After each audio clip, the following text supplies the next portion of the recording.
नमस्कार and good day to my Bajajian family members. मैं हूं सुरुचि, आपके बजाज कॉर्पोरेट कम्युनिकेशंस टीम से।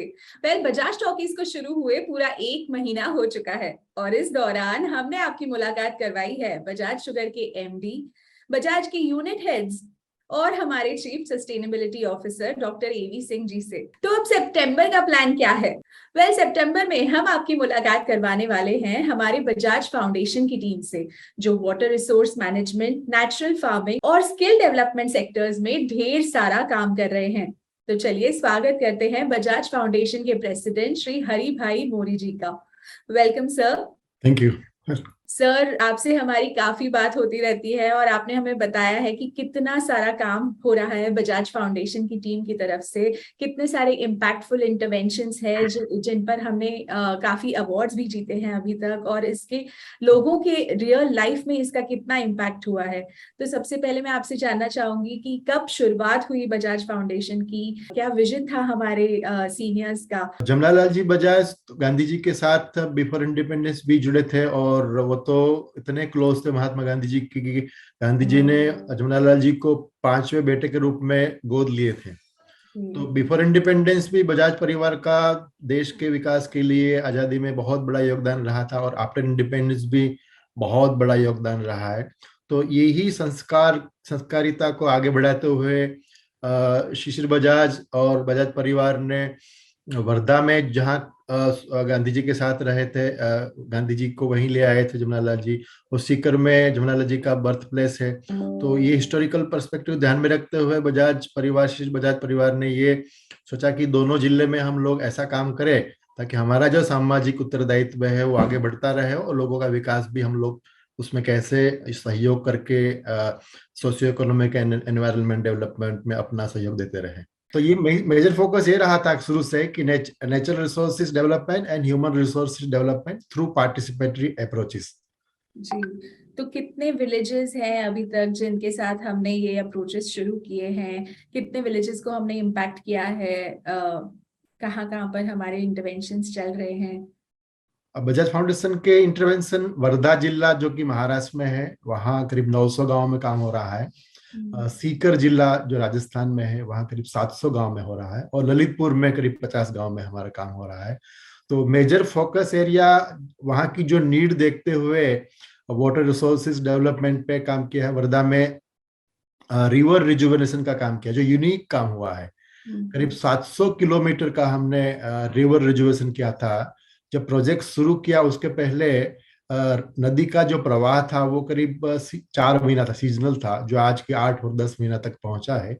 एक ही फसल ले रहे थे, वहां आज 3-3 फसल ले रहे हैं। फार्मर्स की जो इनकम है वो जब शुरू किया हमने तो करीब 15,000 प्रति एकड़ थी, वो आज करीब 45,000 रुपीज पर एकड़ एवरेज बनी है।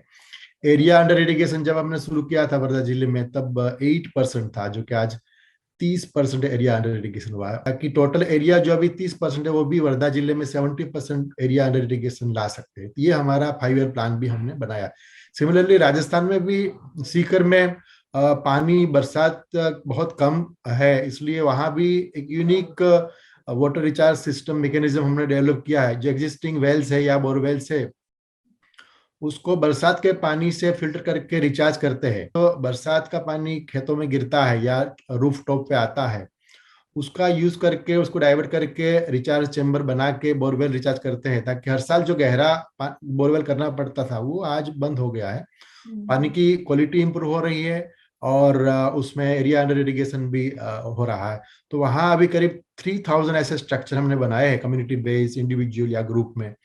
और ये जो रिचार्ज स्ट्रक्चर वाला है वो काफी सारा उत्तर प्रदेश में भी हमने किया है, जहां हमारे बजाज का पावर प्लांट है 5, और ललितपुर में हमारा जो पावर प्लांट है वहां भी हमने जीरो डिस्चार्ज पावर प्लांट के अंदर करीब 1300 एकड़ का जो एरिया है उसमें पूरा का पूरा बरस का पानी हमने रिचार्ज करके जमीन में उतारा है।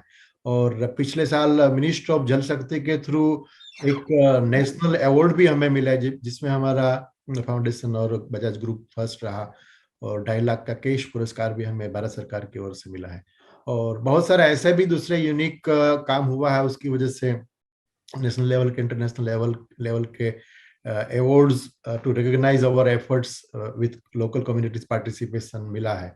CII का हो या FICCI का हो या international water and air award वाफ अवार्ड हो, या हमारे जो डिजाइन फॉर चेंज प्रोग्राम है बच्चों के लिए स्कूल में जो काम करते हैं, उसमें इंटरनेशनल अवार्ड हमारे ट्राइबल गांव के स्कूल के बच्चों ने चाइना जाके इंटरनेशनल अवार्ड लेके आए. दूसरे भी काफी सारे पोल स्टार अवार्ड है, या भारत सरकार का मिनिस्ट्री ऑफ जल शक्ति का अवार्ड है, तो CSR बॉक्स का अवार्ड है, या एनवायरमेंट सस्टेनेबिलिटी अवार्ड है. बहुत सारे अवार्ड मिले हैं, और अच्छे काम होते हैं तो अवार्ड तो आते ही है. सो जैसे कि आपने बताया इतने विलेजेस में इम्पैक्ट हो रहा है, काम हो रहा है, तो अगर एक प्रोसेस मैं एज क्यूरियोसिटी जानना चाहूँ कि किस तरह से रिसर्च होती है, हमारी टीम कैसे लोगों तक पहुंचती है और उनकी परेशानियां समझती है और फिर ये काम होता है. अगर एक थोड़ा सा एक प्रोसेस अगर आप शेयर कर सके कि किस तरह हम लोगों के रूट कॉज तक पहुंचकर फिर उसका सोल्यूशन निकालते हैं. प्रोसेस में अगर देखें तो हम लोग PRA पार्टिसिपेटरी रूरल अप्रेजल करते हैं लोगों के साथ मिलकर. जो समस्या है स्थानीय स्तर की, वो समस्या लोगों से ही समझते हैं, और उसका समाधान क्या है वो भी लोगों से समझते हैं. और फिर we involve them in planning process, we involve them in execution, and we involve in the management of the projects. So ये तीनों स्टेज पे लोकल कम्युनिटी का अगर पार्टिसिपेशन है तो कोई भी समस्या है उसका समाधान आसानी से हो सकता है. सेंस ऑफ ऑनरशिप खड़ी होती है लोगों के अंदर, और it is a bottom up approach not top down, कि जो समस्या है वो स्थानीय लोग समझाते हैं कि ये हमारी समस्या है, और समाधान में भी वो इन्वॉल्व रहते हैं कि इसका समाधान ये हो सकता है. तो ये जो हमने रिवर रिजुवेनेशन का प्रोजेक्ट किया, वो हमारी सोच नहीं थी, वो स्थानीय लोगों ने बताया कि हमारी नदियां में इतनी सिल्ट भर चुकी है, तो अगर उसको डीसिल्ट करें ताकि उसमें जो पानी का फ्लो था, जो पहले पेरेनियल रिवर थी, वो आज सीजनल हो चुकी है, तो वो जो पेरेनियल रिवर थी उसको फिर से साल भर पानी कैसे बहता रहे, उसके लिए डीसिल्टिंग की जरूरत है. तो ये प्रोजेक्ट खाली वर्धा के लिए नहीं, अभी रिसेंटली हमने हमारे उत्तर प्रदेश के पलिया में जहां हमारा शुगर प्लांट है, वहां भी ये प्रोजेक्ट शुरू किया है. क्योंकि इतना सारा पानी फ्लड आया, उसमें धीरे धीरे सिल्ट जमा होती है, और वो सिल्ट को अगर हम डीसिल्ट ना करें, उसके बैंक्स को मजबूत ना करें, तो नदी अपना अस्तित्व खो देती है, और चारों तरफ फ्लड होता है. ज्यादा बरसात आती है तो चारों तरफ वाटर लॉगिंग होता है. तो to avoid this water logging problem as well as जो उनका नेचुरल फ्लो था पहले, वो फिर से अपने वास्तविक रूप में, नेचुरल रूप में फिर से पानी बहने लगे, ताकि लंबा समय पानी चले, और जो सिल्ट का इश्यू है वो हमेशा के लिए खत्म हो. तो सिल्ट को भी अवॉइड करने के लिए बीच में हम लोग जब रिवर रिज्यूनेस करते हैं तो सिल्ट ट्रैप बनाते हैं. 1 किलोमीटर में करीब 20 ऐसी सिल्ट ट्रैप बनाते हैं, ताकि आगे जाके सिल्टिंग का प्रॉब्लम फिर से ना आए, और पानी का जो फ्लो है वो नेचुरली बहता रहे. तो ये प्रोसेस में हम लोगों को इन्वॉल्व करते हैं, और लोगों का not only kind contribution, they also give cash country. काफी सारे हमारे प्रोग्राम ऐसे हैं जिसमें स्थानीय लोगों का करीब करीब 80 से 90% कंट्रीब्यूशन आता है. 10% में हम लोग होते हैं. तो इसके लिए जो प्रोसेस है उसमें starting from village meeting to training, exposure visits, awareness camp, दूसरे जगह पे जहाँ अच्छा काम हो रहा है वहां देखने के लिए जाना. तो ये करते हुए लोगों में एक अवेयरनेस आती है. तो एक बार लोगों में अवेयरनेस आई, जागरूकता आई, तो फिर प्रोजेक्ट ऑनरशिप अपने आप वो ले लेते हैं, और मैक्सिमम पार्टिसिपेंट लोगों का मिलता है. So from minimum 10% to 90% different different जो हमारे डेवलपमेंट इंटरवेंशन है, उसमें स्थानीय लोगों का कैश कंट्रीब्यूशन आता है. That is a great indicator कि लोगों में एक ऑनरशिप आई है. जो भी नीड बेस्ड प्रोजेक्ट निकलते हैं उसमें लोग खुद आगे आके पार्टिसिपेट करते हैं कि इसमें हमारा सहयोग इतना रहेगा, तब जाके एक बहुत बड़ा ऑनरशिप के साथ डेवलपमेंट का प्रोसेस आगे बढ़ता है. अगर डीसिल्टिंग की बात करें या फिर इवन वाटर स्ट्रक्चर, जहां पर पहले पानी की कमी हुआ करती थी, ऐसे भी गांव हैं जहां अब पानी की समस्या कम हो चुकी है, तो कितना फोकस्ड एफर्ट होता है continuously to get things sorted. Actually process है वो कंटिन्यूअस प्रोसेस रहता है, क्योंकि जैसे हम लोग साल का बजट बनाते हैं या 5 ईयर प्लान बनाते हैं, तो एक बार एक प्रोजेक्ट एक गांव में मॉडल खड़ा हो गया तो फिर नेबरिंग विलेज में उसका स्प्रेड इम्पैक्ट होता है. और फिर जो भी अच्छे लोग हैं, जो लीडर्स है, उसको भी use them as a resource leaders या रिसोर्स फार्मर, कि जो अच्छा, जिन्होंने अच्छा कंट्रीब्यूट किया है, अच्छा एक मॉडल खड़ा किया है, उनके through farmer to farmer X like हम लोग जो ये पानी का काम के बाद ट्रेडिशनल क्रॉपिंग पैटर्न, जो हमारी दूसरी बड़ी समस्या पूरे देश में, shifting from traditional cropping pattern to demand driven market oriented cropping pattern, उसमें भी हम लोग काम कर रहे हैं. जैसे कि वर्धा में हमारे करीब 30,000 आदिवासी फार्मर्स फैमिली है जो वाड़ी प्रोजेक्ट कर रहे हैं। तो वाड़ी में उनका इनकम एवरेज आज 15,000 से 45,000 तक पहुंचा है। कुछ कुछ फार्मर ऐसे हैं हमारे जो प्रति एकड़ लाख रुपया कमाते हैं, 2 लाख कमाते हैं, 5 लाख कमाते हैं, 8 लाख तक भी पहुंचे पर एकड़। तो ऐसे जो ज्यादा इनकम कमाते हैं with the natural farming practices, उनको भी use them as a resource farmer कि भैया आप अपना अनुभव दूसरे किसानों के साथ बांटो। तो उसमें उसके खेत पे ही करीब 25 से 40 किसानों को बुलाते हैं। उसको हम बोलते हैं किसान पाठशाला, कि farmer to farmer extension, agriculture extension has been proved extremely useful. के साथ साथ हमने दूसरा एक अप्रोच दिया है कि जितनी अपने घर की जरूरत है, खाने की चीज की जरूरत है, चाहे वो पल्सीस हो, सीरियल्स हो, स्पाइसेस हो, ऑयल सीड्स हो, वेजिटेबल्स हो, मिल्क हो या फ्रूट्स हो, ये सातों सात कम्युनिटी ज्यादातर परिवार बाजार से, मार्केट से खरीदते हैं। तो उसमें बहुत बड़ा खर्चा, एवरेज लाख, 1.25 लाख, 1.5 लाख का पर एनम पर फैमिली खर्चा होता है। तो कोरोना के टाइम से हमने ये समझाया किसानों को, एक अवेयरनेस लाई गाँव में कि आपकी फैमिली की जो जरूरत है वो अपने खेत से ही हमें फुलफिल करनी है। तो फैमिली के लिए जो भी पल्सीज, सीरियल, स्पाइसेस, ऑयल वगैरह चाहिए वो अपने खेत से ही उगाए, वो भी ऑर्गेनिक या तो नेचुरल तरीके से उगाए ताकि उसमें केमिकल ना हो। तो ये अपने खेत से ही खाएंगे तो बाजार का जो खर्चा है वो खत्म हो जाएगा और इम्यूनिटी बूस्ट होगी। कोई ये जो पेंडेमिक टाइप के जो आते हैं वो कोई एडवर्स इम्पेक्ट नहीं करेगा हेल्थ पे। तो ये अच्छा पिकअप हुआ। तो करीब करीब लाख परिवार सीकर में, लाख परिवार वर्धा में आज सेल्फ रिलायंट फार्मिंग फैमिली बने। अपने घर की जरूरत है वो अपने खेत से उगाते हैं, बाजार में जाने की जरूरत नहीं। तो अपने घर की जरूरत अगर अपने खेत से मिल जाए तो उसके लिए ज्यादा जमीन भी नहीं चाहिए। हाफ एन एकड़ land is required in kharif season, half an एकड़ इन रबी सीजन, दैट्स ऑल। तो ये अगर हम कर ले तो जितनी भी गांव में पॉपुलेशन है हमारे फार्मिंग फैमिली, उनकी रिक्वायरमेंट अपने खेत से पूरी हो जाएगी। तो उसका प्रेशर जो मार्केट में हो रिड्यूस हो जाएगा, मिनिमाइज हो जाएगा। तो एटलीस्ट 70% जो हमारा मास रूरल में है, they will become self-reliant. The approach is to become self-reliant. तो इस गवर्नमेंट को इसका कितना सपोर्ट मिलता है और कितना अप्रिसिएशन आपको मिलता है? काफी सारा सपोर्ट है, अलग अलग जितने भी डेवलपमेंट के इंटरवेंशन है, लाइक बायोगैस प्रोग्राम हम प्रमोट कर रहे हैं तो उसमें भी बड़ा अच्छा गवर्नमेंट का सपोर्ट है। दूसरी जो है अलग अलग इंटरवेंशन लाइक सोलर प्रोजेक्ट है तो उसमें भी बड़ा अच्छा सपोर्ट है गवर्नमेंट का। माइक्रो इरिगेशन सिस्टम से ड्रिप एंड स्प्रिंकलर, तो उसमें भी बड़ा अच्छा सपोर्ट है। ये प्रोजेक्ट हमने जो महाराष्ट्र में किया रिवर रिजुवेनेशन, तो यूनिक प्रोजेक्ट, तो ऐसा कोई स्कीम में था नहीं, फिर भी अलग से एक स्पेशल अप्रूवल लेके हमने करीब 600 किलोमीटर का वर्धा में रिवर रिजुवेशन का गवर्नमेंट के वाले साथ किया। सो अभी सिमिलरली हमने recently last week government of Rajasthan को भी अप्रोच किया कि वो रिचार्ज स्ट्रक्चर जो हमने 3,000 सीकर में बनाए अलग अलग, उसका भी वहां रेप्लिकेशन का बहुत बड़ा फिजिबिलिटी वायबिलिटी है। तो वो भी बहुत पॉजिटिव और होपफुली हम लोग मिलके वहां भी काम करेंगे। वो भी एक unique project, not only for Rajasthan but for north India. तो ये भी काफी अच्छा प्रोजेक्ट रहेगा जी। और भी काफी एजेंसीज हैं जैसे कि नाबार्ड है या फिर फाइनेंशियल इंस्टीट्यूशंस है जो हमें सपोर्ट करते हैं। तो किस तरह हम उनको अप्रोच करते हैं और क्या प्रोसेस रहता है और कितना सपोर्ट मिलता है आपको इनसे? नाबार्ड हमारा शुरू से पार्टनर रहा है और बहुत अच्छा पॉजिटिव चेंज लाने में हमें नाबार्ड का सहयोग मिल रहा है। शुरू से हमने जो वाड़ी प्रोजेक्ट लिया है, हॉर्टिकल्चर डेवलपमेंट और चार्ड डेवलपमेंट इन 1 एकड़ ऑफ लैंड, उसमें नाबार्ड का बहुत अच्छा सहयोग रहा है।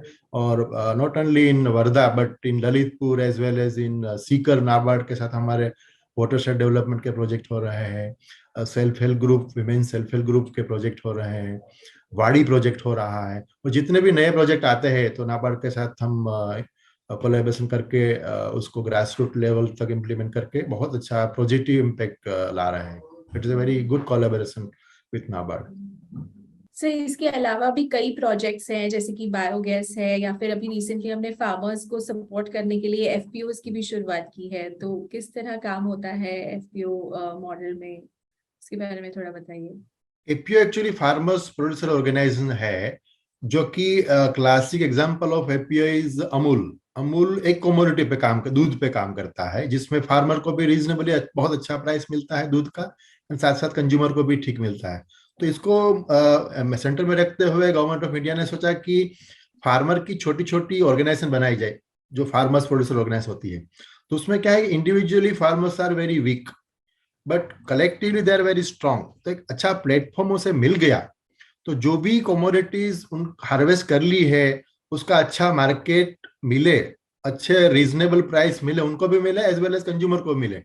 तो अभी जो एक्सप्लोटेशन हो रहा है या तो मिनिमम प्राइस नहीं मिल रहा है, वो उससे गेट रीड ऑफ करके वो खुद फार्मर्स क्रम ट्रेडर बने और अक्रॉस द नेशन या अक्रॉस द ग्लोब अपनी चीज मार्केट कर सके, ताकि विन विन सिचुएशन दोनों में हो, फार्मर को भी अच्छा प्राइस मिले एज वेल एज कंज्यूमर को भी रीजनेबली गुड प्राइस में अपनी कमोडिटीज मिलती रहे।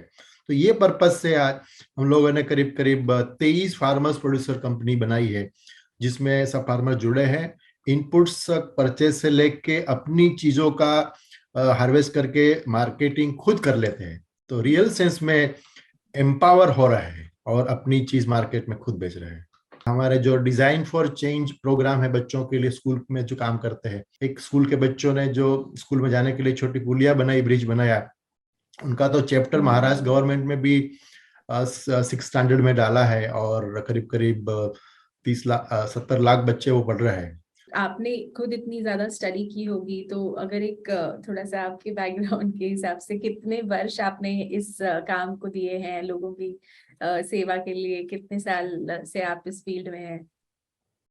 मैं तो करीब शुरू से ही जब पास आउट हुआ कॉलेज से पीजी करके फॉरेस्ट्री में, शुरू से लगा हूं, तो करीब करीब 33 इयर्स मैंने इसी सेक्टर में गुजारे हैं। और बहुत ये जो काम है डेवलपमेंट का, वो उसमें इमेंस सेटिस्फेक्शन मिलता है, क्योंकि यहाँ तो सीधा आपको हर फैमिली से, हर इंडिविजुअल मेंबर से आपको ब्लेसिंग मिलता है, क्योंकि वो उनके भले के लिए काम हो रहा है। और सस्टेनेबल डेवलपमेंट में जो भी नीड बेस्ड इंटरवेंशंस है, चाहे वो ह्यूमन कैपिटल का डेवलपमेंट हो या नेचुरल रिसोर्स का डेवलपमेंट का हो, तो जिनके लिए अभी रिसेंटली मैं गया था साउथ गुजरात में, जहां मैं करीब 30 साल पहले काम किया, तो आज भी लोग इतने फॉन्डली रिमेम्बर करते हैं और ग्रेटफुल है कि उनके हृदय में हमारा स्थान है और हमारे हृदय में उनका स्थान है। तो ये म्यूचुअल जो रिस्पेक्ट अर्न करते हैं वो इस फील्ड में मिलता है, वेरी सेटिस्फैक्टरी फील्ड, बहुत ही अच्छा, उसमें संतुष्टि मिलती है। Thank you sir, all the best. और मैं इस जैसे कि हमने अब हमारे व्यूअर्स को बताया, सितंबर में हम फाउंडेशन से जुड़े काफी सारे प्रोजेक्ट्स पर फोकस करने वाले हैं। तो अगले हफ्ते भी हम एक केस स्टडी लेकर आएंगे ऑन ग्राउंड, जहां हम लोगों से बात करेंगे और हम आपको दिखाना चाहेंगे कि किस तरह सही में डेवलपमेंट हुआ है और लोग कितने खुश हैं, किस तरह वो सेल्फ रिलायंट फील कर रहे हैं thanks to Bajaj foundation and the support that the team is giving. So thank you sir, thank you, आपने हमारे साथ इतनी सारी चीजें शेयर की। Thank you very much.